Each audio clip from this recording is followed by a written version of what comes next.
A lot of people in bands ask for critique. I don't think they actually know what it means. In reality, I think they're asking for praise.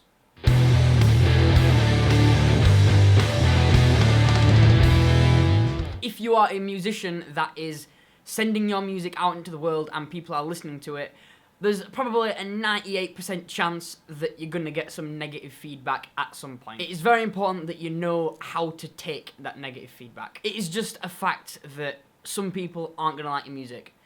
And that's okay, because there's a lot of people in the world, and some people don't even like bacon, so fuck them. If someone doesn't like your music, then it's probably not going to be a personal attack on you. However, if someone comes to you and really loves your music, then that doesn't mean that everyone else is going to agree with them. It's very important to kind of distance yourself from your music. And I don't mean that as in, like, stop caring about your music or anything. I mean, you need to not pin your happiness and, like, emotional well-being over whether people like or dislike your music. If you can do that, then harsh critique isn't going to make you feel sad, and you can use the valid points that they do give why they don't like your music to improve upon. However, there probably are going to be people who dislike your music and then just end up being dicks about it. So if there's anyone who's being a dick about the fact that they don't like your music or just blatantly insulting you, then fuck them. Don't ignore them. You don't need that shit in your life. When he said don't ignore, he meant ignore. What?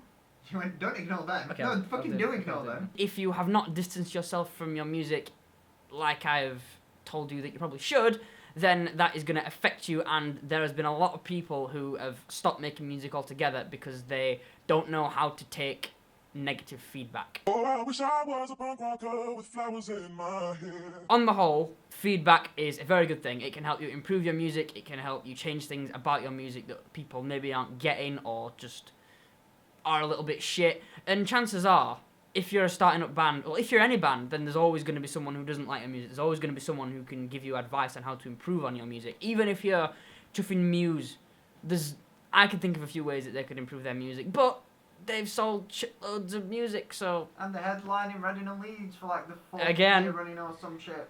So yeah, who am I to tell them to change their music? And if someone's been a cunt, who are they to tell you to change yours? On the whole, feedback is a really good thing, and it can help you improve your music. So accept criticism where necessary, and ignore... what's the word for it? Ignore bastards. Ignore bastards. Ignore Lenny. Don't ignore me. You're a bastard. Oh. Right, if that's how we're gonna do that, if you missed yesterday's video, my band got